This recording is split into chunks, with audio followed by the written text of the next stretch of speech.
Die Glocke der Hagia Sophia fiel nicht wie Metall, sie fiel wie ein Knochen. Markos stand in seiner Werkstatt am Rand eines Seitenschiffs, dort, wo der Weihrauch dünner war und die Stille noch so tat, als hätte sie Macht. Vor ihm lag ein Gesicht aus Kalk und Staub, ein heiliger Blick, den er aus 1000 winzigen Steinen wieder zusammensetzte. Goldgläser, grüne Splitter, ein Hauch Lapislazuli, der aus einer anderen Welt zu stammen schien. Seine Finger kannten den Druck, das feine Kippen der Pinzette, die Geduld eines Mannes, der gelernt hatte, dass Schönheit nur dann bleibt, wenn man sie langsam zwingt. Dann kam das Beben. Er spürte es zuerst im Boden, als würde unter den Platten ein Tier erwachen. Die Mörtelschale vibrierte, die Steinchen klirrten, und irgendwo draußen riss ein Schrei durch die Luft, so hoch, dass er wie ein Pfeil in den Schädel stach. Ein zweites Beben folgte. Und dann, dumpf, gewaltig, unerträglich, der Schlag der Glocke, die sich löste und durch die Höhe stürzte.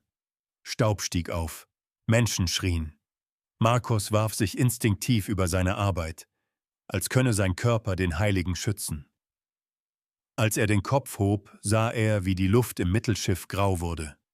Ein Mönch stolperte, das Gesicht voller Blut, die Augen offen wie Türen, die nie wieder geschlossen werden. »Die Mauer«, stammelte er. »Sie sind durch.« Markos rannte hinaus. Er rannte, als könnte er der Nachricht davonlaufen. Doch die Stadt nahm ihn mit. Draußen war Konstantinopel kein Ort mehr, sondern eine Wunde.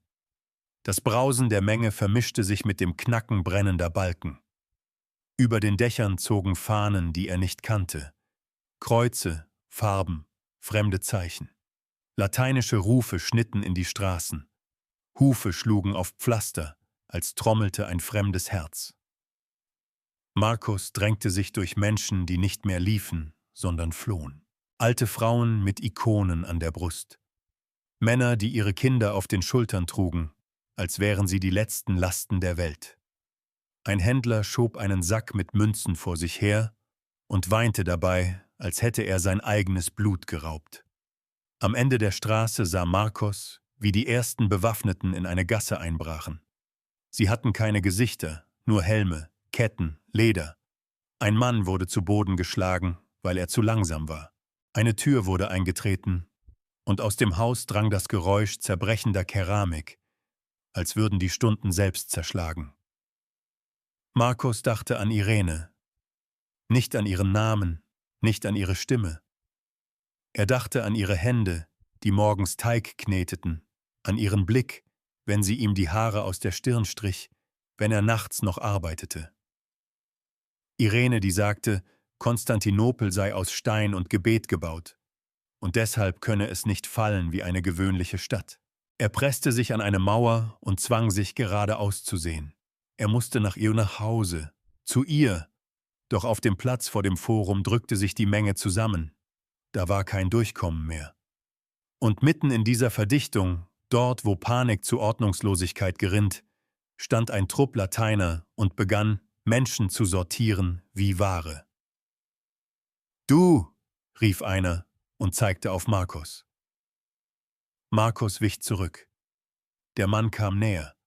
Sein Blick blieb nicht an Markos Gesicht hängen, sondern an seinen Fingern, an den feinen Schnitten, den Mörtelspuren, den eingeriebenen Gelenken. »Hände«, sagte der Soldat auf gebrochenem Griechisch. »Du machst Bilder.« Markos schüttelte den Kopf. »Ich bin...« Ein Schlag traf ihn in die Seite, der ihn auf die Knie zwang. Jemand packte ihn am Nacken, zog ihn hoch.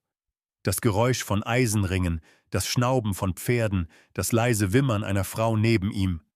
Alles wurde zu einem einzigen Ton, der sich in seinem Ohr festbiss. »Du kommst mit«, sagte der Soldat. »Der neue Herr braucht Männer wie dich.« Markos versuchte, den Platz zu überblicken.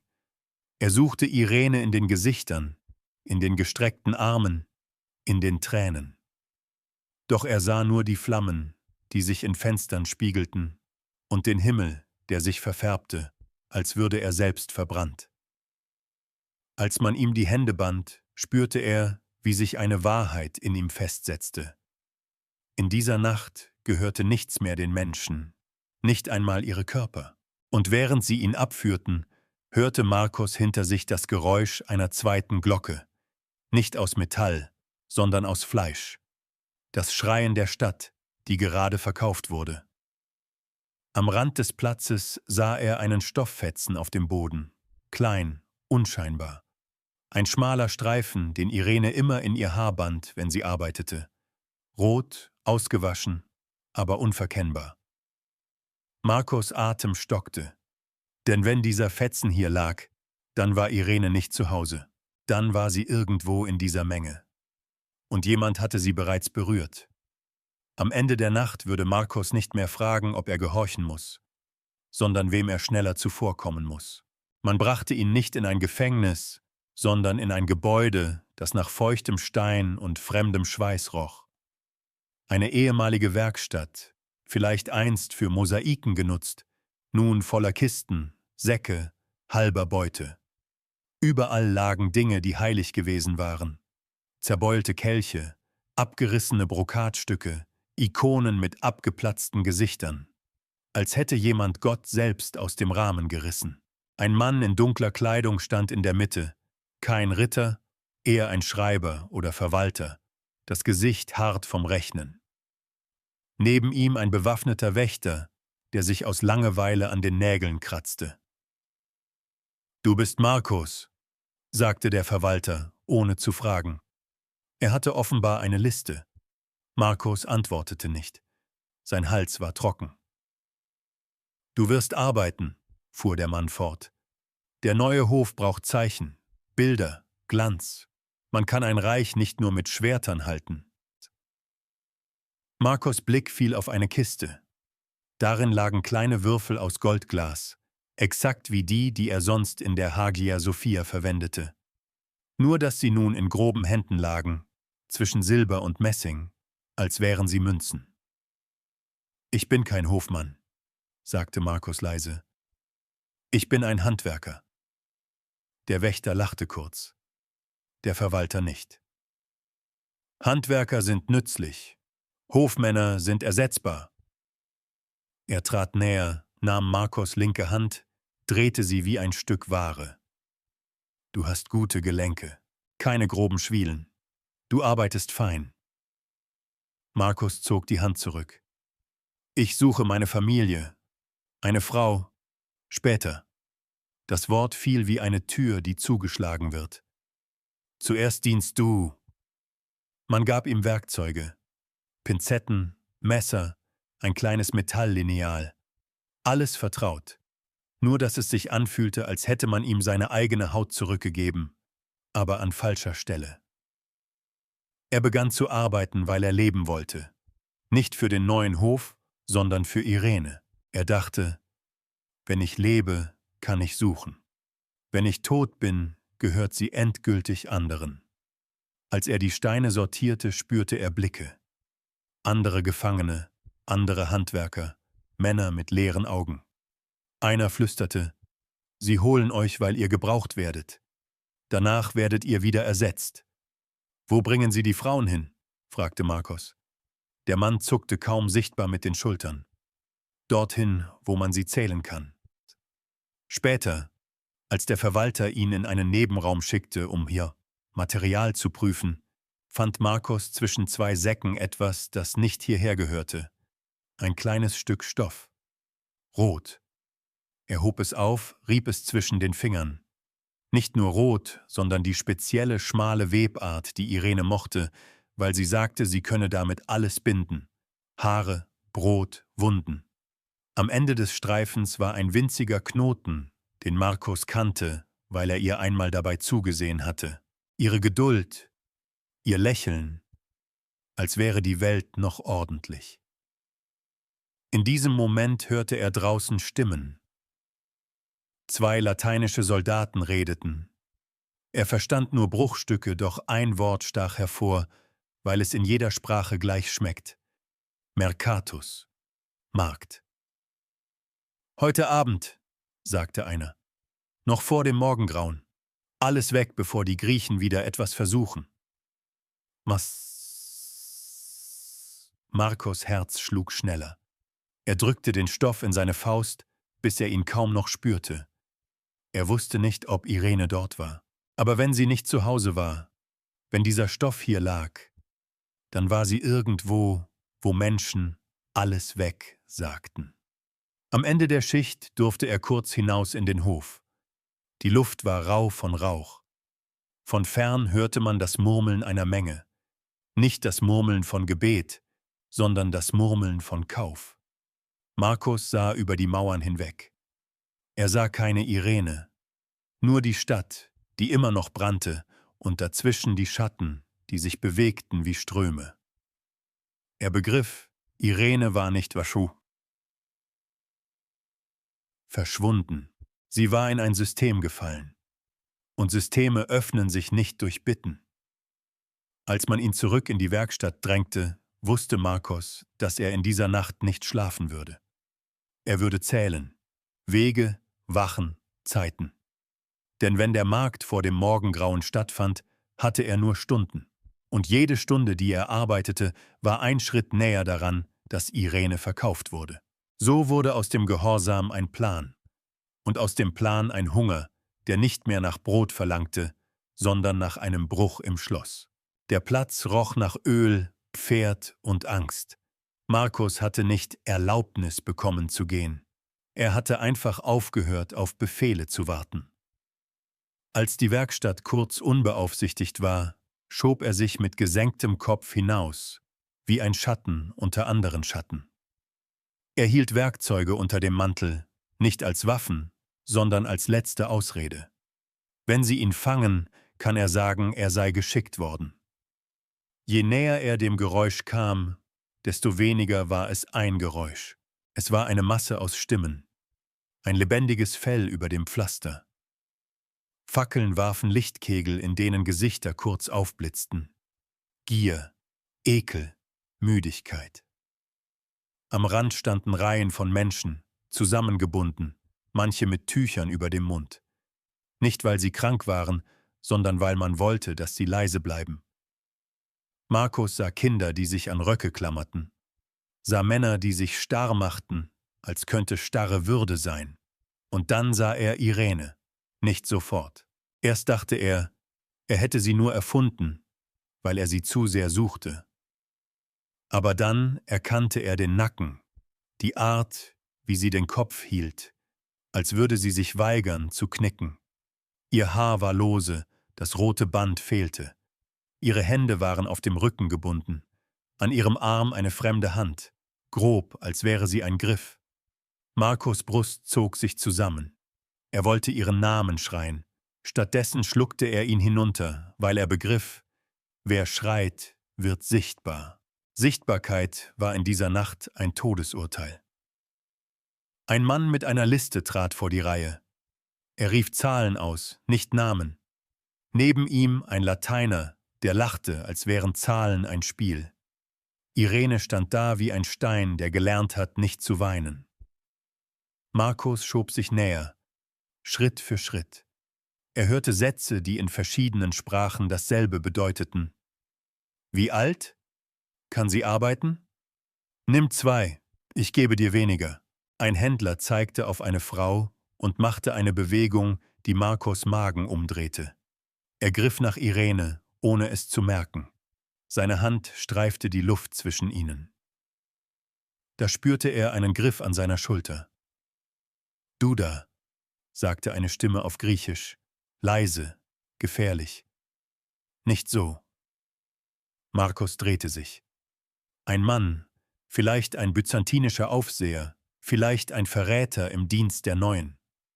In seinen Augen lag die Müdigkeit eines Menschen, der gelernt hatte, dass Moral ein Luxus ist. Ich suche, begann Markos. Der Mann beugte sich näher. Wenn du sie liebst, stirb nicht vor ihr. Das bringt euch beiden nichts. Markos starrte ihn an. Sie geht, fuhr der Mann fort. Nicht heute vielleicht, aber bald. Und du kannst hier niemanden herausreißen. Nicht mit deinen Händen. Markos Blick raste über den Platz. Überall Wachen, überall Klingen, überall Käufer. Irene wurde nach vorne gezogen. Jemand nahm ihr das Kinn und drehte ihr Gesicht ins Licht. Markos sah, wie sie die Augen schloss. Kurz, wie ein Gebet ohne Worte. Dann öffnete sie wieder, und für einen winzigen Moment traf ihr Blick Markos. Er war sicher, dass sie ihn nicht sehen konnte. Zu viele Menschen, zu viel Dunkel. Aber er sah in diesem Blick etwas, das stärker war als Erkennen. Wissen. Als hätte sie gespürt, dass er da ist. Markos machte einen Schritt. Noch einen. Ein Lateiner stellte sich ihm in den Weg. »Halt!« Markos zeigte instinktiv auf seinen Mantel. »Werkzeug. Ich arbeite. Für den Hof.« Der Lateiner musterte ihn und spuckte aus. »Dann arbeite. Und mische dich nicht.« Irene wurde weggeführt, hinter eine Reihe Karren, wo man Menschen sortierte wie Säcke. Markos sah, wie ein Siegel auf ein Stück Pergament gedrückt wurde und wusste, dieses Siegel war das Geräusch einer Tür, die sich schließt. Er blieb stehen, bis sein Körper zitterte.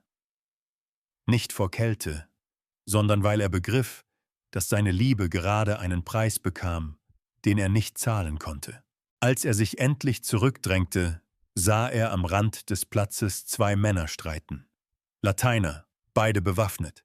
Sie zerrten an einer Kiste, als wäre darin ein Stück Welt. Ein dritter, griechischer Mann stand daneben und lächelte dünn. Markos hörte Wortfetzen. Beute, Anteil, Verrat. Inmitten dieses Streits, wie ein Schatten in einer Lücke, erkannte Markos einen Weg. Nicht durch Kraft, sondern durch Spaltung. Wenn sie sich streiten, lassen sie Dinge fallen. Schlüssel, Zeiten, Wachen. Markos ging zurück zur Werkstatt. Nicht mehr als Opfer, sondern als Beobachter. Er hatte Irene nicht gerettet. Aber er hatte gesehen, wo sie verschwand. Und er hatte gesehen, dass die Sieger nicht eins waren. Sie waren ein Bündel von Messern, das sich gegenseitig schnitt.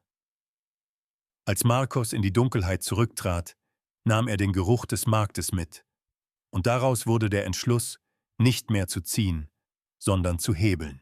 Am nächsten Morgen war die Stadt stiller, nicht weil sie ruhte, sondern weil sie erschöpft war vom Schreien. Markos wurde früh geholt, der Verwalter wirkte nervös, als hatte er die Nacht nicht mit Traumen, sondern mit Rechnungen verbracht. Du kommst mit, sagte er, du bist nützlich. Du wirst zeigen, was hier wertvoll ist. Ich bin kein Dieb, antwortete Markos. Heute sind alle Diebe, sagte der Verwalter und lachte nicht. Man führte Eichen durch Gänge, die Markos kannte. Stein, der sonst nach Kerzen roch nun nach nassem Leder. Sie gingen vorbei an offenen Türen, hinter denen man Heilige in Stücke schlug, Edelmetall herauszubrechen. Markos sah eine Ikone, deren Augen ausgekratzt waren. Es fühlte sich an, als würde man seiner eigenen Mutter das Gesicht nehmen. Sie kamen zu einem schweren Tor. Dahinter ein Lagerraum, den man Sicherheitskammer nannte, weil man Worte brauchte, Raub zu bemanteln. Kisten standen dicht. Manche waren neu versiegelt, manche schon geöffnet. Ein Ritter stritt mit einem Handler. Beide zeigten auf dieselbe Kiste. Im Streit spürte Markos das. Hier war Macht nicht Ordnung, sondern Gier in Rüstung. Du wirst prüfen, sagte der Verwalter, ob das, was wir nehmen, echt ist. Gold ist nicht immer Gold, und Glas ist nicht immer wertlos. Markos nickte, tat, was man von ihm verlangte, und während prüfte, sah etwas, das ihm den Atem stahl, ein Bündel Stoffe, zusammengebunden, und an der Kante ein roter Faden, der aussah wie Irene. Zwang sich, nicht hinzustarren. Dann hörte das andere Wort, das ihm die Kehle zuschnurrte, Gefängnis. Ein Wächter sprach mit dem Verwalter. Der Sauge, sagte auf Griechisch, als wolle nicht, dass die Lateiner es verstehen. Die Griechen suchen Eichen auch. Heute Nacht gab es einen Versuch. Dann verstärkt die Wachen, sichte der Verwalter. Wenn stirbt, verlieren wir den Schlüssel zu. Brach ab, als Markos' Blick bemerkte, zu spät. Markos hatte das Wichtigste gehört, Züge, Schlüssel, und wusste sofort, was es bedeutete. Es gab jemanden, der wusste, wie man die Stadt wirklich ausnimmt. Und genau deshalb wollten ihn alle. Markos wurde weitergeführt, diesmal tiefer, in einen Teil des Gebäudes, den selten betreten hatte. Feuchte Luft, enger werdende Gange, das Geräusch von Tropfen. Ein Ort, der schon vor der Eroberung Nach Schuld gerochen hatte, wo einer Seelentour blieb der Verwalter stehen. Deutete auf Markos, du wirst hier später arbeiten. Eine neue Tafel, ein Zeichen. Der neue Hof will, dass die Menschen wissen, wem dieser Ort gehört. Markos trat nahe. Durch die Gitterstäbe sah einen Mann im Halbdunkel, abgemagert, aber nicht gebrochen. Der Mann hob den Kopf langsam, als hatte gelernt, dass jede schnelle Bewegung bestraft wird. Als sich ihre Blicke trafen, flackerte etwas auf, das Markos erschreckte. Nicht Angst, sondern Erkenntnis. Du bist nicht einer von ihnen, sagte der Mann heiser. Markos antwortete nicht. Konnte nicht. Sie denken, ich sehe ein Schlüssel, flüsterte der Mann. Aber ich bin eher ein Messer. Und Messer schneiden in beide Richtungen. Ein Schritt hinter Markos knarrte Leder. Der Verwalter wurde ungeduldig. Genug. Weiter. Auf dem Rückweg hörte Markos zwei Lateiner streiten, lauter als nötig, dein Anteil, mein Anteil. Die Griechen planen. Die Worte verschwammen, aber die Stimmung war klar. Misstrauen, überall Misstrauen. Als Markos am Nachmittag kurz allein war, schob sich an ein Fenster. Unten auf der Straße zog ein Tross vorbei. Karren bewacht, mit Menschen aufgeladen. Köpfe gesenkt, Hände gebunden. Irene konnte darunter sehen. Oder schon weg. Oder noch im Markt. Markos wusste es nicht. Und diese Unwissenheit war wie Saure. Ein Wachmann neben ihm sagte zu einem anderen, halb spottisch, heute Nacht geht die nächste Ladung, vor dem Morgengrauen, sicherer so. Markos' Magen zog sich zusammen, wieder dieses Zeitfenster, wieder dieses, vor dem Morgengrauen. Jetzt verbanden sich zwei Türen in seinem Kopf, die Seelentour des Saugen und die Tür, durch die Irene verschwand. Wenn der Sauge der Schlüssel war, dann führte dieser Schlüssel nicht nur zu Schätzen, sondern auch zu Transportwegen. Markos ging zurück an seinen Arbeitstisch. Seine Hände zitterten, aber nicht mehr vor Angst, vor Richtung, denn begriff, würde Irene nicht finden, indem suchte, würde sie finden, indem das System zwang, sich zu zeigen. Und dazu brauchte den Mann hinter den Gitterstäben. So wurde die nächste Nacht nicht mehr nur eine Nacht der Stadt, sondern die Nacht, in der Markos entschied, welche Tür zuerst fallen muss. Die Lateiner nannten es Ordnung. Aber in Konstantinopel sah Ordnung aus wie Streit. Markos arbeitete tagsüber an einer neuen Mosaiktafel, einem Symbol, das den neuen Herren gefallen sollte. Ein Kreuz, scharfer, fremder, in Farben, die nicht nach byzantinischer Geduld rochen, sondern nach Eroberung. Setzte Stein an Stein und beobachtete dabei mehr als arbeitete. Kam wan, schrie mit wem. Welche Wachter tranken zu viel? Welche hatten Angst? Der Verwalter wechselte zweimal am Tag seine Begleitung, als wurde wissen, dass jemand Eichen belauschen konnte. Ein Ritter drohte ihm offen, weil eine Kiste verschwunden war. Ein venezianischer Handler schob Münzen in Handflachen, die zu schweizen begannen, sobald sie berührten. Löhne wurden versprochen, dann wieder gestrichen. Man sprach von einem lateinischen Kaiser, aber Markos sah, das Reich war ein Topf voller Messer. Gleichzeitig lebten die Griechen nicht plötzlich brav weiter. Sie lebten wie Menschen, die gelernt hatten, dass man auch ohne Waffen töten kann. In der Nacht gab es Brände an Stellen, die strategisch waren. Ein Stall, ein Lager, ein Torhaus. Tagsüber fanden Wachen, Sättel, die vor Verrätern warnten. Manchmal hing ein Mann mit zerschlagenem Gesicht an einer Mauer, und niemand wusste offiziell, wer Eichen getötet hatte. Die Stadt war eine Waage, die ständig kippte. Markos nutzte diese Bewegung. Stellte Fragen, die wie Arbeit klangen. Wo soll dieses Zeichen hängen? Wie groß ist die Wand? Wer bewacht den Bereich nachts? Jedes Mal, wenn fragte, tat so, als würde nur an Stein denken. Doch in Wahrheit baute ein anderes Bild, ein Bild aus Wegen. Am dritten Tag sah wie ein griechischer Priester an den Rand der Werkstatt kam. Trug keine Ketten, aber in seinem Blick lag eine Kette aus Scham. Redete kurz mit einem lateinischen Offizier, so freundlich, so eilig. Markos verstand. Manche Griechen verkauften eure Stadt ein zweites Mal.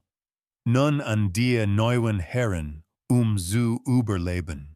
Als der Priester ging, blieb an der Tür ein Fleck, ein Stückchen Kohle, als hatte jemand die Kante absichtlich berührt. Markos sah es, und sein Herz schlug schneller. Kohle bedeutete Zeichen, Nachricht. In der Nacht, als die Werkstatt leiser war, fand Markos an der Rückseite seiner Mosaikmeister eine winzige Markierung, die nicht gesetzt hatte, ein Kreuz, aber anders. Ein byzantinisches Zeichen, verborgen. Jemand hatte geantwortet. Am nächsten Morgen wurde Markos zur Zelle des Zeugen geschickt, offiziell Maß zu nehmen für die neue Tafel, die dort angebracht werden sollte. Der Verwalter wollte Beispiele sehen, wie man Macht sichtbar macht. Markos ging mit einem Wachmann. Der Gang war kühl, feucht, als würde die Stadt hier unten atmen. Vor der Zelle standen zwei Wachen, nicht eine. Man hatte die Sicherheit erhöht. Der Verwalter hatte recht gehabt. Jemand hatte es versucht. Markos kniete, tat, als würde die Wand prüfen. Der Sauge stand im Schatten, beobachtete Eichen. Du kommst wieder, sagte der Mann leise. Ich arbeite, flüsterte Markos, ohne aufzusehen. Du suchst, korrigierte der Sauge, und du weißt nicht, was du suchst. Du denkst, du willst jemanden retten. In Wahrheit willst du einen Weg. Markos schluckte, riskierte einen Blick. Weißt du etwas über die Transporte, über den Markt? Der Sauge lächelte müde. Ich weiß alles, was sie nicht wissen wollen. Deshalb werde ich sterben. Ein Wächter räusperte sich. Markos senkte den Blick sofort, als hatte nur die Fugen gesalt. Als sie zurückgingen, hörten sie oben Stimmen, laut, aggressiv, Lateiner streiten, diesmal nicht über Gold, sondern über verrat. Markos verstand das Wort, weil es in der Luft brannte. Ein Offizier schrie, die Griechen haben einen Mann in unseren Reichen. Ein anderer schrie zurück, wie leicht bist du es. Markos blieb kurz stehen. Spürte, das Netz zog sich zu. Wenn die Sieger anfangen, sich gegenseitig zu verdächtigen, wird jede Nacht chaotischer, aber auch durchlässiger. In der Werkstatt nahm Markos ein kleines Werkzeug und ritzte an der Unterseite einer Steinplatte ein Zeichen, weil es einst in Kirchen getan hatte, seine Arbeit zu signieren. Nicht seinen Namen, sondern einen Ort unten. Am Abend, als die Schatten länger wurden, fand unter seiner Tür einen zweiten Kohlefleck. Und darunter, kaum sichtbar, ein krummer Strich, der wie eine Karte wirkte, ein Weg nach unten, zu einem alten Abfluss, zu einer Stelle, die nur die Stadt selbst kennt. Markos hielt das Stück Kohle in der Hand. Wenn jetzt ging, riskierte alles. Wenn blieb, verlor Irene. Und die Stadt, die sich gerade neu aufteilte, bot genau das. Eine Spalte, schmal, todlich, aber offen. So wurde der Streit der Sieger zur Einladung und die Nacht zur ersten Stufe eines Plans, der nur im Dunkeln funktionieren konnte. Markos ging am nächsten Abend nicht durch Türen, sondern durch Lücken. Wartete, bis die Werkstatt voller Stimmen war, bis ein Streit die Aufmerksamkeit fraß. Ein Handler wollte eine Kiste, ein Ritter wollte zwei, der Verwalter wollte Ruhe. In diesem Lärm schob sich Markos hinaus, wie ein Steinchen, das aus einer Fuge fällt. Folgte der Kohlekarte, hinter einem halb eingestürzten Hof. Dort, wo früher eine Zisterne war, fand einen Abfluss, mit Brettern notdürftig verdeckt. Der Geruch schlug ihm entgegen, kalt und lebendig, unter seinen Füßen, die zweite Stadt, die keiner erobern konnte, weil man sie nicht sah. Ließ sich hinab. Seine Finger tasteten feuchten Stein, Rattenhuschen, Tropfen, Dunkelheit, die nicht nur fehlendes Licht war, sondern eine Schicht, die sich auf die Haut legte. Nach wenigen Schritten sah eine Laterne, gedampft, von jemandem abgeschirmt. Eine Gestalt stand dort.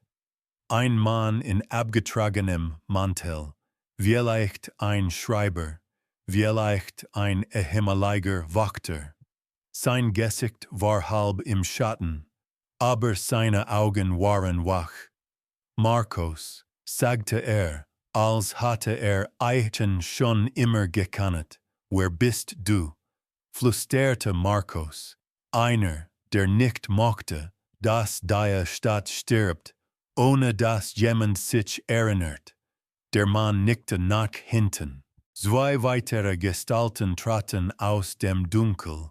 Eine Frau, die ein Messer hielt, und ein junger Mann, dessen Hände zitterten, aber dessen Blick entschlossen war.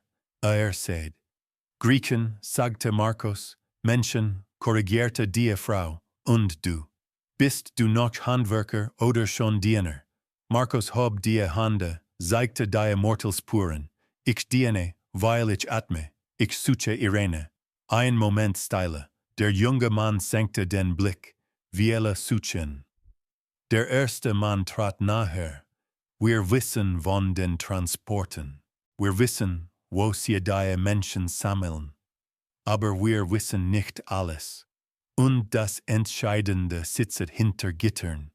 Markos spürte, wie sein Herz schlug, der Sorge. Ja, sagte die Frau, war früher nahe am Palast.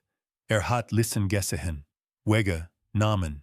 Weiß, welche Tore die Lateiner benutzen und welche Abwasserkanäle noch offen sind. Ist gefährlich. Gefährlich für wen? Fragte Markos.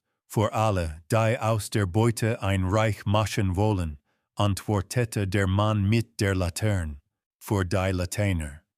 Und vor Griechen, die sich anpassen wollen. Ein Zuge ist eine Fackel, und Fackeln löscht man. Markos' Kehle zog sich zusammen. Dann müssen wir Eichen holen. Die Frau schnaubte und wehe, die Wachen sind verdoppelt. Markos dachte an die streitenden oben, an die Munsen, die in Taschen glitten, an die Eitelkeit der Sieger, die sich selbst für unsterblich heilten, sie misstrauen einander. Sagte Markos leise, das ist unsere Tour. Der Mann mit der Laterne sah ihn lange an. Dann nickte langsam. Du hast Augen, Markos. Vielleicht hast du noch mehr. Ich habe Hände, sagte Markos.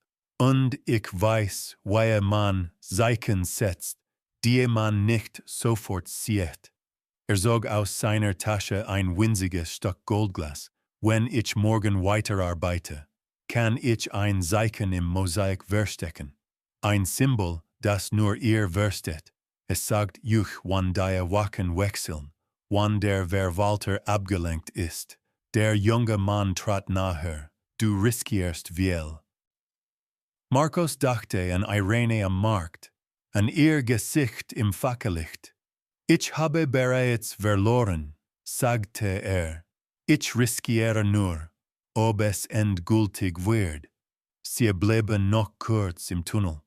Der Mann mit der Laterne zeigte Markos eine Abzweigung, die zu einem alten Hauptkanal führte. Wenn ihr einen habt, sagte führt dieser Weg in die Nähe des Hafens, aber ist teilweise eingestürzt. Man muss wissen, wo man tritt. Markos prägte sich jede Kante ein, jeden Geruch, jedes Geräusch. Der Untergrund war eine Karte, aber nur für jene, die Eichen gelassen hatten. Als weiter nach oben stieg, war die Luft der Oberstadt wie ein Schlag, Rauch, Blut, Sonne, die so tat, als sei alles normal. In der Werkstatt setzte Markos an seinem Mosaik weiter. Der Verwalter kam vorbei, lobte kurz, weil loben musste, gehorsame Hände zu behalten. Markos lächelte nicht, arbeitete. Und als niemand hinsah, setzte das Goldglas nicht dort ein, wo es glänzen sollte, sondern dort, wo es verborgen blieb, in einer Ecke, die nur aus einem bestimmten Winkel sichtbar war. Drei Steinchen, die zusammen ein Zeichen ergaben. Heute Nacht, später, als die Hände wusch, bemerkte eine neue Nachricht. Unter dem Wasser, auf dem Rand der Schale, ein Kohlestrich, kurz, scharf, verstanden. Markos Brust wurde eng. Die Maschine begann zu laufen. Denn nun war die nächste Nacht nicht mehr eine Hoffnung. Sie war ein Termin. Und oben, in den Fluren der neuen Herren, begann der Streit lauter zu werden. Genau laut genug, ein Schloss zu überhören, das gleich brechen würde. So wurde das versteckte Gold zum Signal. Und das Signal zum ersten Schritt auf die Seelentour zu. In der Nacht war Konstantinopel am herrlichsten. Nicht, weil es friedlich war, sondern weil niemand mehr so tat, als sei das alles rechtmäßig. Die Fackeln gehörten denen, die nah genug waren, sie zu halten. Der Rest war Dunkelheit. Markos wartete, bis der Wachwechsel begann. Hatte hin am Nachmittag, gesallt, Schritte, Stimmen, das kurze Klirren eines Schlüssels, wenn ein Mann seine Kette neu ordnete. Die neuen Herren hatten Ordnung auf ihre Art, aber Ordnung bedeutete auch Rhythmus. Und Rhythmen kann man ausnutzen. Ließ sich in den Flur führen, offiziell die Wand an der Zelle auszumessen. Ein Wächter führte müde, der Blick halb schon im Schlaf. Schnell knurrte der Mann, ich will nicht hier unten stehen. Markos nickte, tat Gehorsam, doch in seinem Kopf war jeder Schritt eine Saal. Vor der Zelle standen wieder zwei Wachen. Einer trank, der andere starrte ins Nichts. Markos kniete und zog sein Metallinael hervor, als würde er messen. In Wahrheit horte er. Oben, weit entfernt, drang Lärm herunter. Ein Streit, ein Schrei, dann ein dumpfer Schlag, als sei etwas umgestoßen worden. Einer der Wächter hob den Kopf. Was war das? Der zweite zuckte mit den Schultern, weiter diese venezianischen Hunde. Der erste spuckte, wenn die sich gegenseitig umbringen, haben wir weniger Arbeit. Markos' Herz pochte, das war der Moment. Nicht der perfekte, nur der mögliche. Aus dem Schatten der Zelle trat der Zeuge nachher. Er sprach leis, nur für Markos. Du hast es also verstanden. Markos wagte kaum zu atmen. Wenn ich die Tür öffne, sterben wir. Wenn du sie geschlossen lässt, stirbt nur ich, flüsterte der Zeuge. Und mit mir stirbt der Weg zu deiner Frau. Markos' Hals zog sich zusammen. Du weißt, ich weiß mehr, als du willst, sagte der Zeuge ruhig. Ich habe gesehen, wo sie sammeln. Ich kenne das Zeichen auf den Papieren. Ich kenne die Männer, die sich reich handeln. Und ich weiß, dass du keine Zeit hast. Ein weiterer Lärm von oben, diesmal nahe, Schritte. Ein Wächter fluchte, weil er abgelenkt wurde. Markos' Finger glitten unter seinen Mantel. Er hatte kein Schwert, nur ein dünnes Werkzeug, ein Haken, wie man ihn benutzt, Steinchen aus Mortel zu heben. Damit konnte man keine Schlacht gewinnen, aber man konnte eine Kette öffnen, wenn man wusste, wie. Er ließ das Lineal fallen, absichtlich. Es klirrte, beide Wachen blickten herunter. Verdammt, murmelte Markos, bockte sich. Und während die Augen der Wachen auf dem Metall lagen, schob er den Haken in das Schloss der Zellentür. Ein winziger Widerstand. Dann das Geräusch, das in dieser Nacht wie Hoffnung klang. Ein Klick. Die Tür gab nach. In diesem Moment schrie oben jemand. Verrat. Ein anderer, haltet euch hin, Schritte rannten. Die Wachen vor der Zelle drängten sich reflexhaft Richtung Gang. Der Zeuge trat heraus, schnell, erstaunlich schnell, vor einen Mann, der so lange gesessen hatte. Markos packte ihn am Arm und zog ihn in den Schatten, genau in die Nische, die beim Messen bemerkt hatte. Einer der Wächter drehte sich weiter Seine Augen tasteten die Zellentür ab und sahen, dass sie nicht mehr richtig geschlossen war. Er griff nach dem Schlüssel. Markos' Körper handelte schneller als sein Kopf. Er stieß sich hoch, rammte den Wächter mit der Schulter, nicht ihn zu töten, sondern ihn zu kippen. Der Mann fiel, schlug hart auf, stöhnte. Der zweite Wächter zog sein Messer. Markos. Zischte der Zeuge. Jetzt. Sie rannten. Nicht nach oben, wo die Welt brannte, sondern nach unten. Markos kannte den Weg, weil ihn am Tag mit den Augen gestohlen hatte.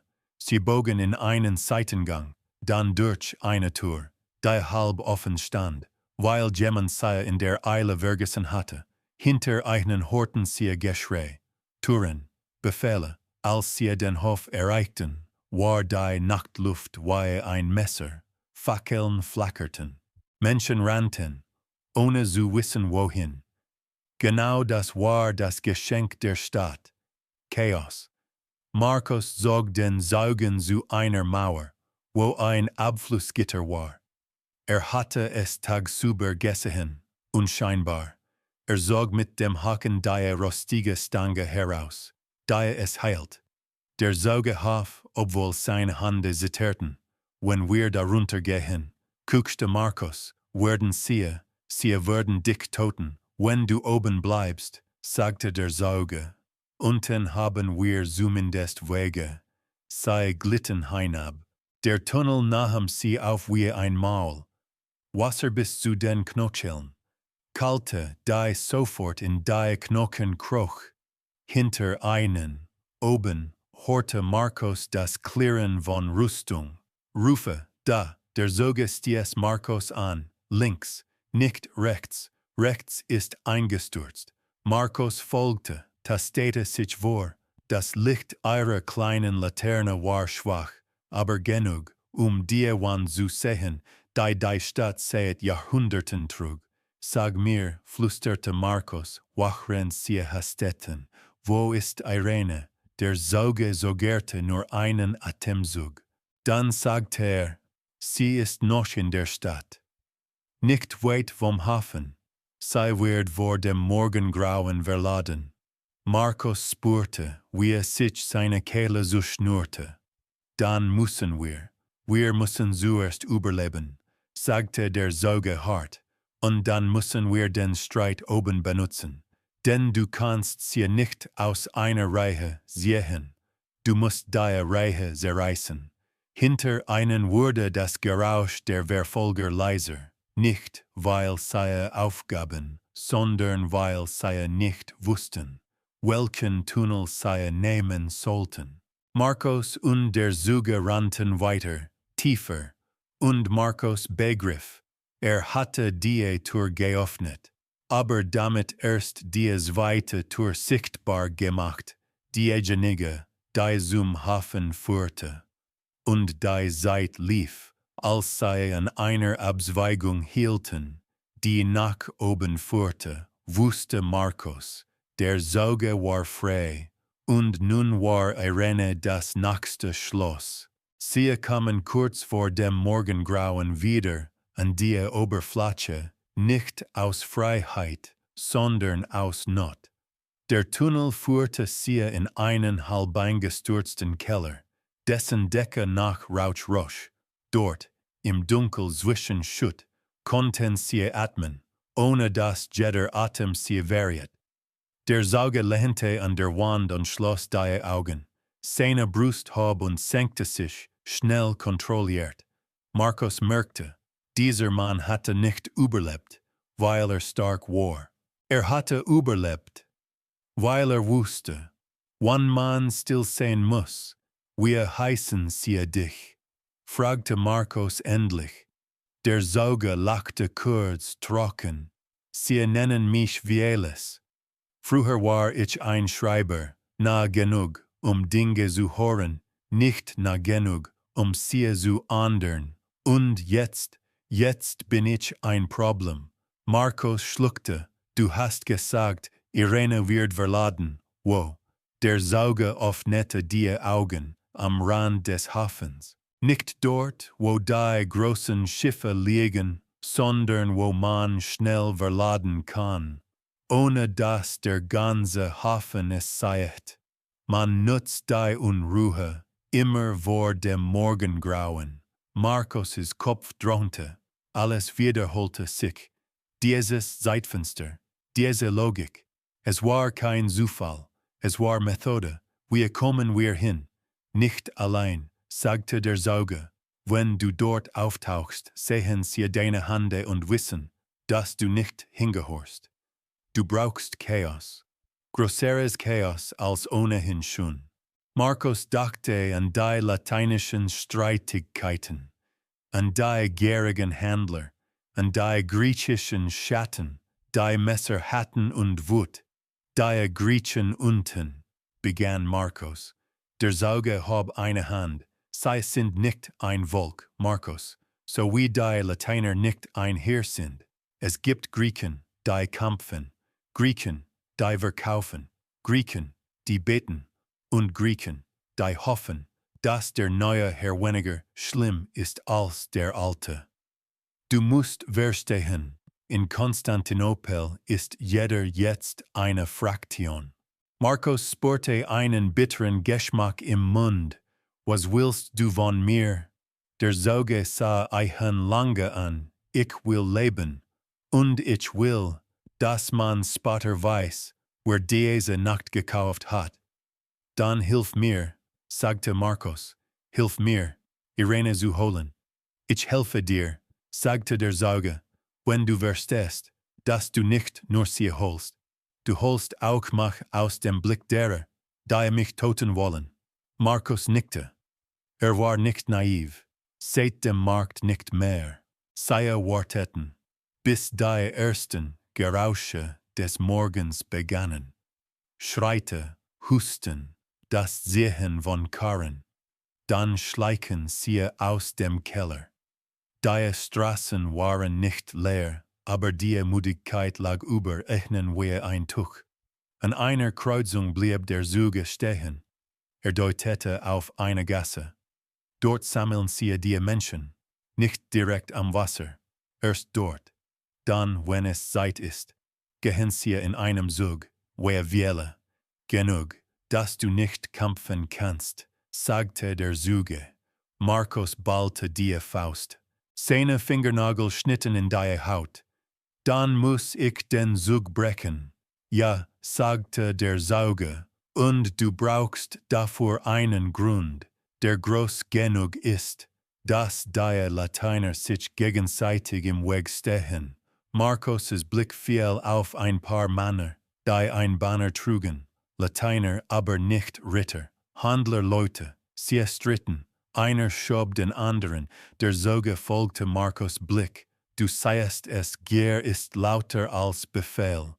Markos erinnerte sich an seine Werkstatt, an die Kisten, an das Gold, an das Zeichen, das im Mosaik gesetzt hatte.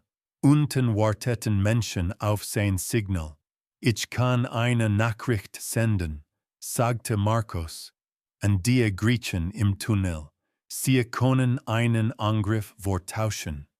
Nicht groß, nur so, dass die Lateiner denken. Ein anderer Lateiner nutzt die Unruhe, Beute zu stehlen. Der Sauge nickte langsam. Gut, aber es reicht nicht. Du musst auch einen Coder setzen. Chatter welchen? Der Sauge zog etwas unter seinem zerrissenen Hemd hervor. Ein kleines Stück Pergament, in Oll gewickelt, verschmiert, aber geschützt. Darauf ein Siegelabdruck, halb verwischt. Das, sagte das ist nicht die Liste selbst, aber ein Zeichen, das zeigt, dass ich noch etwas habe. Wenn jemand glaubt, ich konnte ihnen den Weg zu einem Schatz zeigen, wird mich nicht sofort töten, wird mich fangen wollen.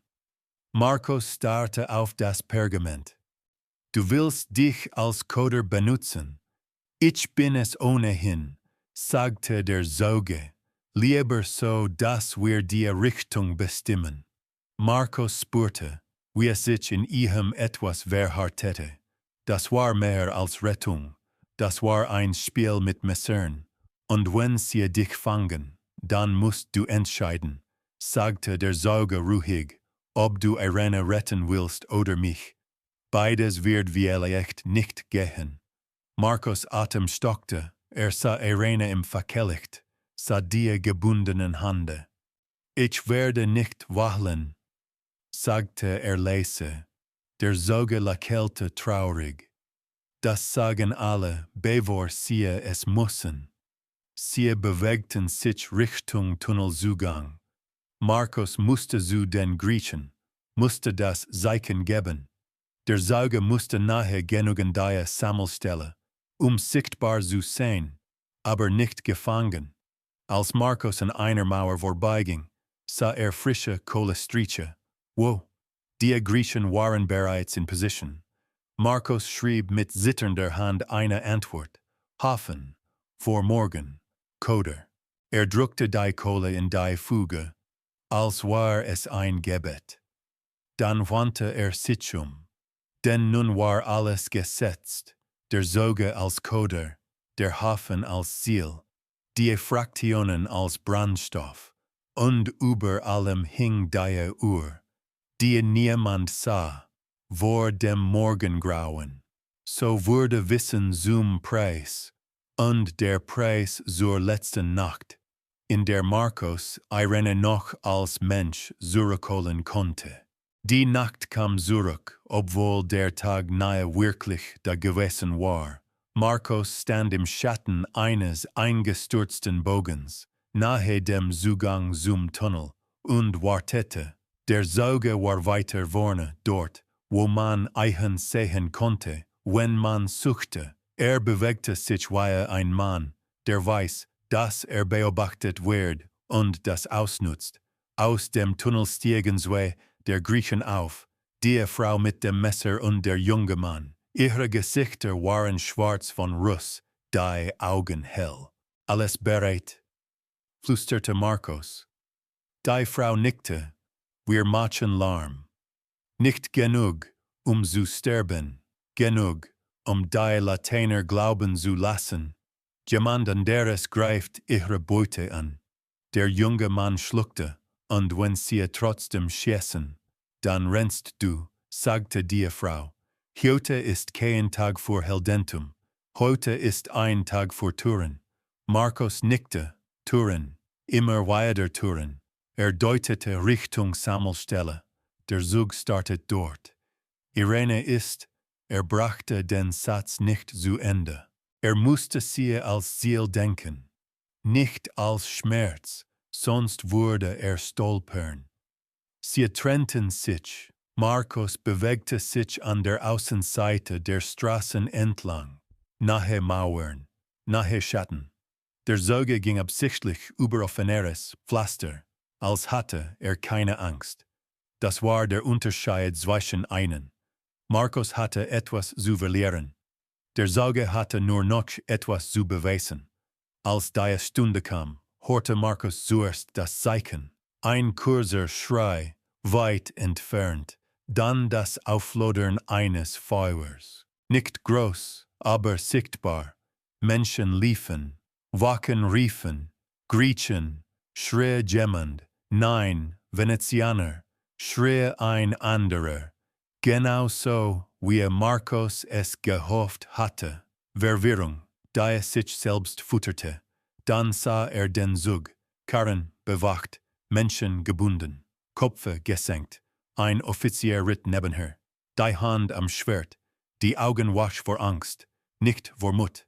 Markos Blick suchte, raste, fand. Irene, sie war zwischen zwei anderen Frauen, das Gesicht blass, die Lippen rissig.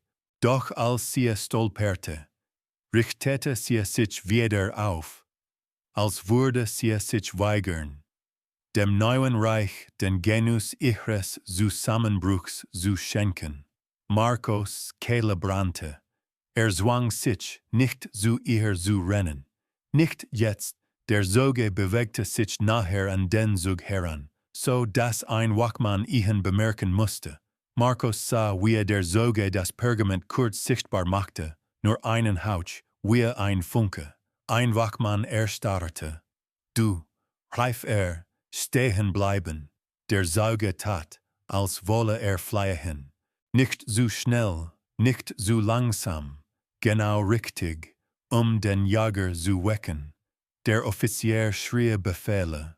Zwei Wachen losten sich vom Zug und rannten dem Zeugen hinterher. Der Zug verlangsamte sich. Andere Wachen blickten unsicher nach links, nach rechts, auf den Rausch, auf die Menschen, auf die Angst. Markos spürte, wie die Welt einen Spalt öffnete. Er schob sich nachher an Irene heran, in der Deckung eines umgestoßenen Karrens. Er griff nach dem Knoten ihrer Fesselung, der grob war, schnell gemacht. Ein Knoten, den ein Handwerker lösen kann. Da rief jemand, haltet den Zug. Ein Wächter drehte sich zu Markos Ecke. Markos erstarrte. Die Hand an Irene, der Atem angehalten. Der Wächter kam nahe. Zwei Schritte. Dreh. Dann krachte etwas am anderen Ende des Platzes. Ein Fass explodierte nicht, aber es rollte brennend, und Menschen schreien. Die Griechen hatten den Lärm verstärkt, genau im richtigen Moment. Der Wächter fluchte und wandte sich ab. Verdammte. Markos' Finger arbeiteten, schnell, still. Loste den Knoten. Irene spürte es, zuckte, wollte sich drehen. Markos legte einen Finger an die Lippen. Seine Augen flehten, nicht. Irene sah Eihan an. Für einen Herzschlag war die Welt weg. Nur ihr Blick und seine Hand. Dann nickte sie, klein, kaum sichtbar. Irene verstand. Markos zog sie in die Deckung. Loste die zweite Fessel. Sie war schwach, aber lebendig. Ihre Hände zitterten, als würden sie sich nicht erinnern, wie Freiheit sich anfühlt. Kannst du laufen? Flüsterte Markos. Irene öffnete den Mund. Kein Ton kam heraus. Dann nickte sie, weiter dieses kleine Nicken, als würde sie Eichen nicht belasten wollen. Markos führte sie in den Schatten, doch in diesem Moment hörte den Schrei des Zeugen, nicht vor Schmerz, sondern als Signal. Markos drehte den Kopf, der Sauger wurde gepackt, zwei Lateiner hatten Eichen. Einer hielt Eichen am Arm, der andere schlug Eichem in den Bauch, nicht zu töten, sondern zu brechen. Der Offizier kam nahe. Wo ist der Rest? Brüllte der Offizier. Der Sauger hob den Kopf, blutiger Speichel am Mund. Lächelte. Und in diesem Lächeln lag das, was Markos fürchtete. Die Koderphase war vorbei. Jetzt kam die Fangphase. Markos zog Irene weiter. Sie mussten runter, in den Tunnel, bevor jemand begriff, dass nicht nur ein Sauger entkommen war, sondern auch Ware. Hinter ihnen rief jemand, eine verhält. Markos spürte, wie die Luft sich veränderte, wie Aufmerksamkeit sich auf ihre Spur setzte. Sie erreichten den Abfluss. Markos zog das Gitter hoch, Irene kletterte, stolperte fast. Markos packte sie, hielt sie. Dann hörte Schritte, nahe. Ein Schwert klirrte. Markos stieß Irene hinab. Geh. Links. Immer links. Irene verschwand im Dunkel. Markos sprang hinter her, gerade als ein Lichtkegel über den Rand des Abflusses strich. Ein Soldat beugte sich vor. Seine Augen zuckten. Markos hielt den Atem an, spürte das kalte Wasser am Bein. Das Licht sogerte. Und dann, endlich, wandte es sich ab, weil oben ein neuer Schrei losbrach. Der Zeuge. Markos tauchte tiefer in den Tunnel. Hatte Irene, aber hatte den Saugen verloren. Vorerst. Und wusste, wer einmal Coder war, bleibt Coder. So wurde der gerettete Knoten zum Alarm und der Alarm zur Jagd, die sie nun durch die Eingeweide der Stadt treiben würde. Der Tunnel war kein Weg, war ein Magen. Wasser schlug ihnen bis zu den Knien, manchmal höher, wenn der Boden plötzlich abfiel. Irene atmete flach, jeder Atemzug wie ein Kampf gegen die Luft, die nach Moder und Vergangenheit schmeckte. Markos hielt ihre Hand fest, weil spürte, wenn sie loslässt, nimmt die Dunkelheit sie zurück. Links keuchte Irene, heiser, als hatte ihre Stimme lange geschlafen. Warum links? Weil der Sauge es sagte, flüsterte Markos. Rechts ist eingestürzt. Irene nickte, ohne zu widersprechen. Sie hatte gelernt, dass Widerspruch ein Luxus ist, den man nur in sicheren Häusern hat. Über ihnen halten Gerausche, gedampft, verzerrt. Schritte, Rufe, Metall auf Stein. Manchmal fiel ein Tropfen von oben und klang wie ein kleiner Schlag, der sie verriet. Markos zwang sich, nicht aufzusehen, als konnte durch Stein hindurchgesehen werden. Sie erreichten eine Abzweigung. Markos blieb stehen. Die Laterne, die bei sich hatte, war klein, schwach. Das Licht reichte gerade, die Wände zu erkennen. Die gealterte Rippen wirkten. Hier, sagte Irene plötzlich. Markos starrte sie an. Ich erinnere mich, flüsterte sie, als Kind. Mein Vater hat mir mal erzählt, dass die Stadt unten eine Stadt hat. Ich habe gelacht. Ich dachte, es sei ein Märchen. Markos spürte einen Stich. Alles, was Märchen gewesen war heute Mechanik. Sie gingen weiter. Der Tunnel wurde enger. Irene stolperte, fing sich, stolperte weiter. Markos zog sie nicht sanft, sondern dringend. Dann hörten sie ein neues Geräusch, nicht Schritte, sondern Wasser, das anders klang. Starker, als würde irgendwo ein Kanal sich füllen. Hochwasser, flüsterte Irene, vielleicht, sagte Markos, obwohl es nicht wusste, oder sie offenen oben Schleusen. Irene blieb stehen, die Augen weit, sie wollen uns ertränken. Markos schluckte, in dieser Stadt war alles möglich, wenn es Profit brachte. Sie erreichten eine Stelle, an der Boden unter Wasser glanzte und eine alte Steinplatte wie eine Zunge herausragte. Markos erinnerte sich an die Warnung. Teilweise eingestürzt. Man muss wissen, wo man tritt. Testete die Platte mit dem Fuß. Sie heilt. Sog Irene nach. Hinter ihnen klang plötzlich ein Echo, das nicht zu Wasser gehörte. Ein Metallklirren, zu nah. Markos Herz sprang, sie sind im Tunnel. Irene staunte, ein Laut, der keine Frage war, sondern ein Widerstand. Sie rannte, so gut sie konnte. Markos spürte, wie ihre Hand rutschte, glitschig vom Wasser. Packte fester. Sie bogen links, dann weiter links. Markos zahlte in seinem Kopf, wie man im Dunkeln zahlt, nicht verrückt zu werden. Dann in einer Nische sah Markos etwas, ein Zeichen aus Kohle auf der Wand. Zwei Striche, ein Haken, die Markierung der Griechen. Hier, flüsterte Markos, sie drückten sich in die Nische. Dahinter war ein niedriger Durchgang, fast unsichtbar, ein alter Wartungstunnel. Markos schob Irene hinein. Sie kroch kutschend. Markos folgte. Gerade als die Beine nachzog, hörte die Verfolger an der Abzweigung vorbeirennen. Ihre Stimmen waren gedämpft, aber wütend. Sie konnten nicht weit sein. Hier lang.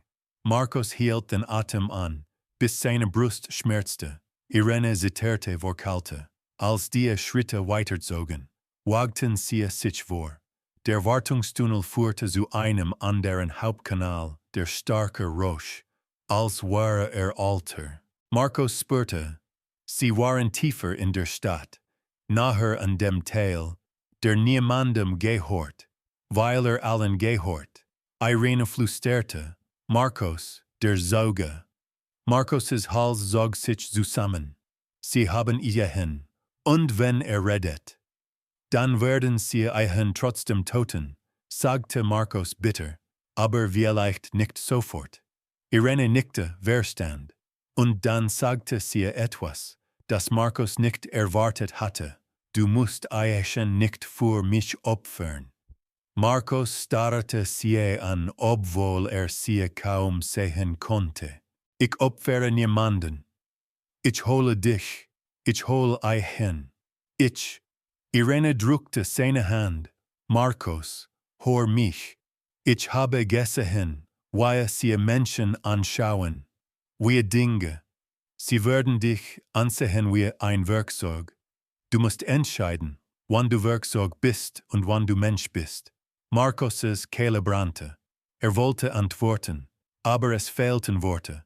Sie kamen an eine Stelle, wo der Tunnel nach oben führte. Ein Schacht, mit alten Eisenstufen, rostig. Markos blickte hinauf. Von oben kam ein schwacher Lichtschein, vielleicht ein Keller, vielleicht Freiheit, vielleicht nur ein weiterer Raum voller Männer. Wir müssen raus, flüsterte Irene. Ich kann nicht mehr. Markos nickte, stieg zuerst, vorsichtig. Die Stufen knarrten. Als oben eine Steinplatte anhob, drang kalte Luft hierin, und das Gerausch von Stimmen, lateinische Stimmen, erstarrte. Unten im Schacht hörte Irene seinen Atem stocken. Was ist? Markos schloss die Platte weiter, langsam, leise. Oben sind sie, flüsterte Irene Finger krallten sich in den Rost.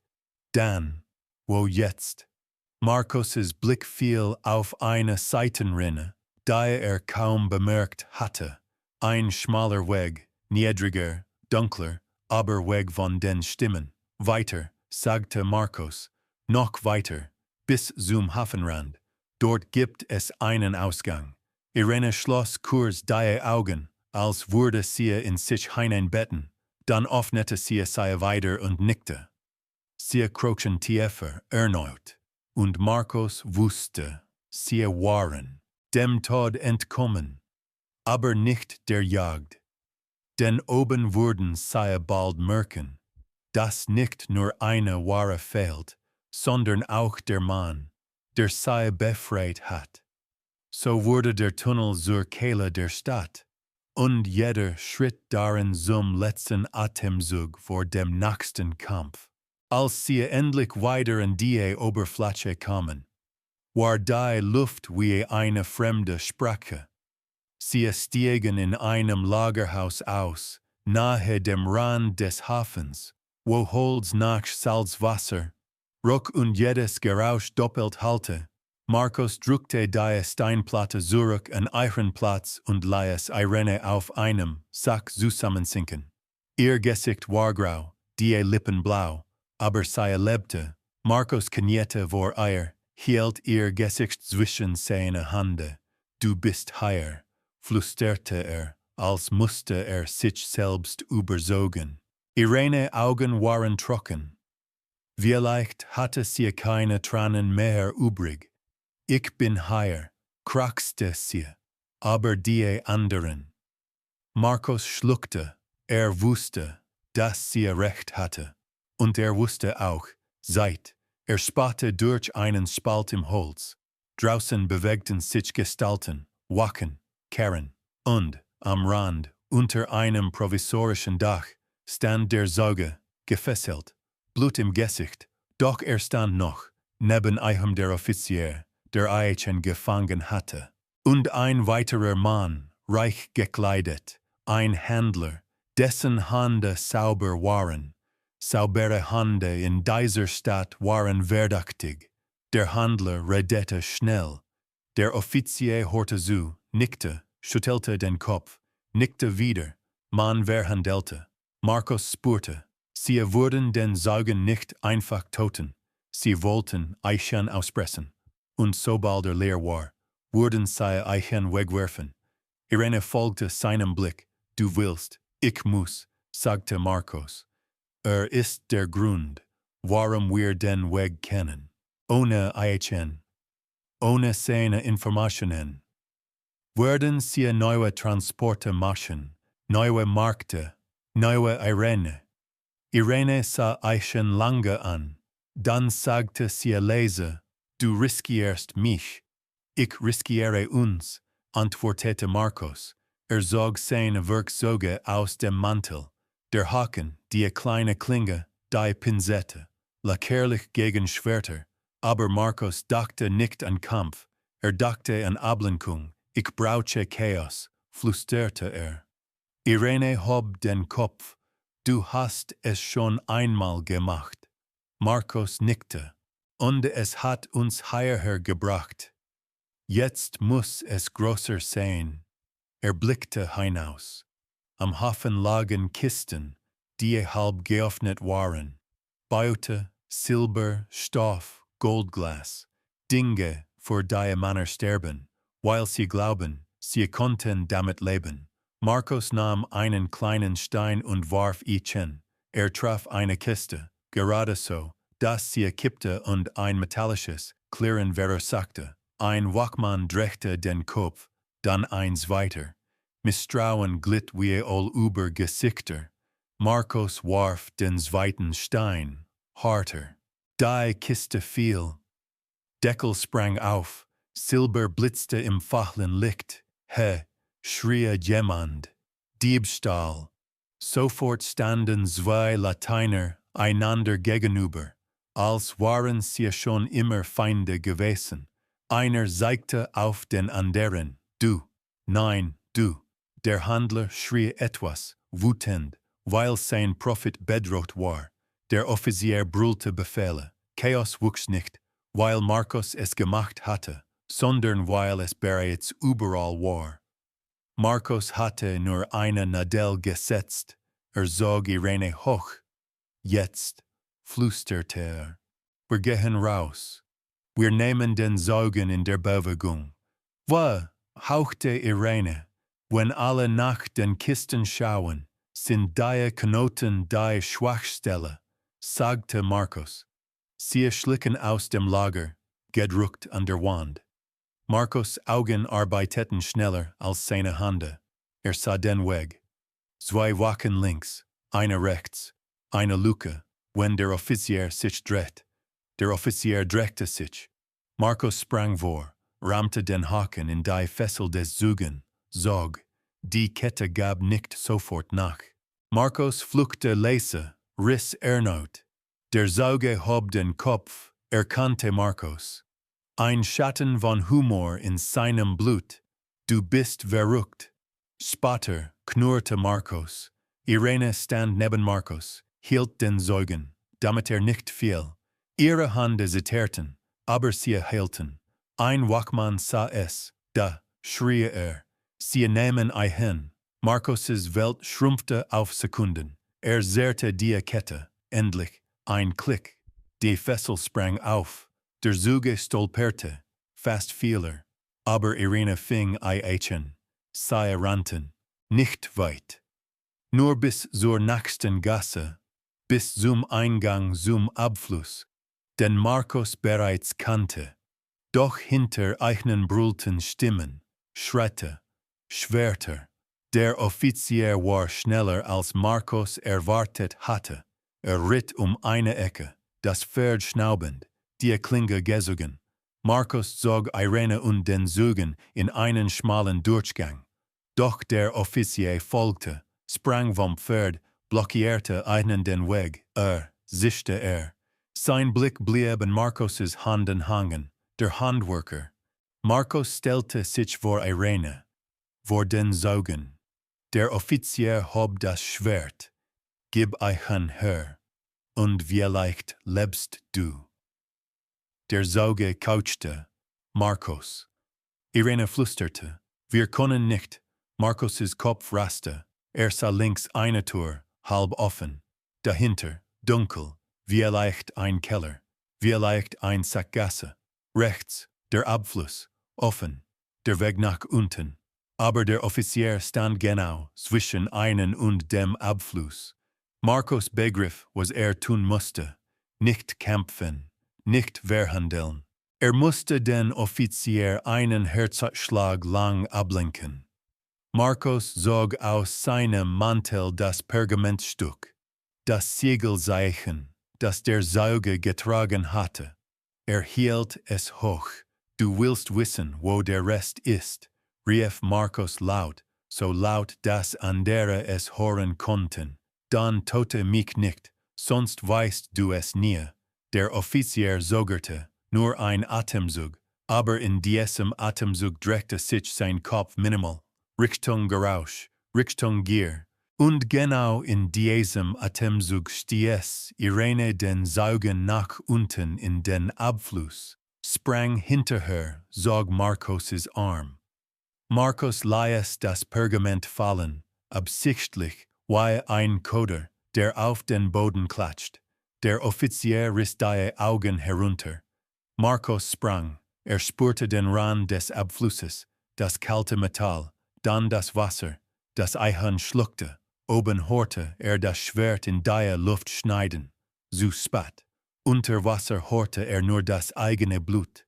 Als Markos wieder auftauchte, keuchte Irene war da. Der Sauge war da, lebendig, atemlos, gerettet. Aber von oben drang nun ein neues Gerausch, das Klirren von Eisenstangen, die man loste, und das dumpfe Rollen von Steinen. Sie verschlossen die Zugange, sie wollten einen den Atem nehmen. So wurde der Tausch im Rausch zur Flucht in die Tiefe, und die Tiefe zur letzten Straße, die noch offen war. Der Tunnel war diesmal nicht nur Weg, war Versteck. Markos, Irene und der Sauge rannten, so tief sie konnten, weil sie hinter sich das Gerausch hörten, das man nie vergisst, Stein, der bewegt wird, eine Tür zu schließen. Oben versuchte man, die Stadt unten zu versiegeln, als könne man Beweise in der Erde ersticken. Der Sauge kochte, hielt sich die Seite. Irene stützte Eichen, obwohl sie es selbst kaum ging. Markos fuhrte, weil fuhren musste. Ein falscher Abzweig, und alles endete in einem Sack aus Wasser und Dunkel. Hafenrand stieß der Sauge hervor. Der Ausgang ist nahe, der alten Mauer. Markos nickte. Sag mir links oder rechts. Der Sauge hob zitternd den Arm. Dreimal links. Dann der Schacht mit den zerbrochenen Stufen. Danach geradeaus, bis du den Salzgeruch starker fühlst. Sie folgten. Dreimal links. Markos zahalte lautlos. Irene flüsterte jedes Mal 1, 2, 3. Als würde sie sich an der Saal festhalten, nicht zu zerfallen. An der dritten Linkskurve hörten sie Stimmen. Nicht von oben, von vorne. Jemand war auch hier unten. Markos erstarrte. Hob die Laterne höher. Im Lichtkegel glitzerten Augen. Zwei Gestalten, halb im Wasser, mit Messern. Die Frau aus den Griechen. Der junge Mann, schnell, sagte die Frau. Sie haben angefangen, die Schachte zu blockieren. Wir mussten runter, Jutsch zu suchen. Markos' Brust zog sich zusammen vor Erleichterung, da sofort wieder zu Angst wurde. Viele Zugange sind noch offen. Wenige, sagte der junge Mann, und seine Stimme zitterte. Wenn sie oben klug sind, machen sie uns hier unten zu raten. Der Sauge lachte trocken, hustete Blut. Sie sind nicht klug, sie sind gierig. Die Frau packte Markos Arm. Wir haben einen Ausgang. Aber ist eng, und wenn es schafft, müsst die Stadt verlassen. Sonst holen sie Jutsch wieder. Irene blickte Markos an. In ihren Augen war etwas, das Markos nie zuvor so gesehen hatte. Nicht nur Angst, sondern Entscheidung. Wir gehen, flüsterte sie, und wir nehmen das mit, was sie nicht wollen. Markos verstand nicht sofort. Dann sah den Saugen. Du willst, begann Markos. Der Sauge nickte. Ich will, dass das hier nicht nur eine Nacht bleibt. Ich will, dass es irgendwann ein Wort wird, das man ausspricht, und dafür muss ich leben. Oder zumindest muss das, was ich weiß, leben. Griff unter seine Kleidung, tiefer als zuvor, und zog ein kleines Bundel hervor, mehrfach in Ollstoff gewickelt, eng, sorgfältig. Markos erkannte die Hand eines Schreibers darin, nicht groß, nicht prunkvoll, aber schwer wie ein Schicksal. Listen, flüsterte Irene. Der Sauge schüttelte den Kopf. Namen, Wege, Abmachungen. Wer was Beckham? Wer wen variet? Nicht alles, aber genug, später zu wissen, dass es nicht Gottes Wille war, sondern menschliche Gier. Markos nahm das Bundel. Seine Hände zitterten, diesmal nicht vor Kälte, sondern vor dem Gewicht von Wahrheit. Die Frau führte sie weiter. Sie krochen durch einen Engpass, der so niedrig war, dass Markos die Schultern schürfte. Irene biss die Zähne zusammen. Der Sauge fluchte leise, aber bewegte sich weiter, weil wusste, Stillstand ist Tod. Der Salzgeruch wurde stärker. Ein Luftzug kam ihnen entgegen. Frisch, frei. Dann erreichten sie den Schacht mit den zerbrochenen Stufen. Markos sah nach oben. Ein runder, alter Lichtpunkt. Nicht hell, aber echt. Einer nach dem anderen, flüsterte die Frau, keine Geräusche. Der junge Mann kletterte zuerst, zog eine lose Platte an, horchte, dann winkte Irene kletterte, Markos folgte direkt hinter ihr, eine Hand an ihrem Fuß, damit sie nicht rutschte, der Sauge kam zuletzt. Jeder Schritt ein Kampf, aber seine Augen blieben wach, als würde sich weigern, im Dunkeln zu sterben. Als Markos die Platte beiseite schob, kam kalte Nachtluft hierin. Nicht die stickige Luft der brennenden Stadt, sondern Luft vom Wasser. Sie waren außerhalb der dichtesten Kontrolle, nahe einer alten Mauer, nahe dem Rand, wo selbst die Sieger noch nicht alles im Griff hatten. Sie krochen heraus in ein Stück Gestrüpp, nass, salzig, vor ihnen dunkles Wasser, hinter ihnen die Silhouette einer Stadt, die immer noch rauchte. Für einen Moment war niemand fähig zu sprechen. Dann sagte Irene leise, als würde sie ein Gebet zu Ende führen, dass sie am Markt begonnen hatte. Ich dachte, ich würde nicht mehr Mensch sein. Ich dachte, ich würde nur noch Ware sein. Markos hielt ihre Hand. Du bist hier. Der Sauge setzte sich schwer in den nassen Boden. Seine Brust hob sich langsam. Habt mich geholt, murmelte Jetzt müsst ihr auch weg, sonst holt euch die Stadt zurück. Markos blickte auf das Bundel in seinen Händen. Sah seine Finger, Mortel, Blut, Wasser. Finger, die einst Heilige gebaut hatten. Jetzt trugen sie etwas, das gefährlicher war als Gold. Erinnerung. Was machen wir damit? Flüsterte Markos. Der Sauge sah ihn an, und in seinen Augen lag etwas, das wie Frieden aussah, obwohl es nur Müdigkeit war. Überlebt, bewahrte es, und irgendwann wird jemand fragen, wie diese Nacht wirklich war. Dann seid die Antwort. Irene hob den Blick zur Stadt. Sie würden sagen, es war ein Sieg. Und wir werden wissen, was es war, sagte Markos. Hinter ihnen flackerte Licht. Fackeln, weit entfernt, suchend. Die Jagd würde nicht sofort enden, vielleicht nie ganz. Markos stand auf, zog Irene hoch, half dem Saugen. Die Griechen verschwanden weiter in die Dunkelheit, zurück in die Stadt. Weil manche Menschen nicht fliehen konnten, ohne sich selbst zu verlieren.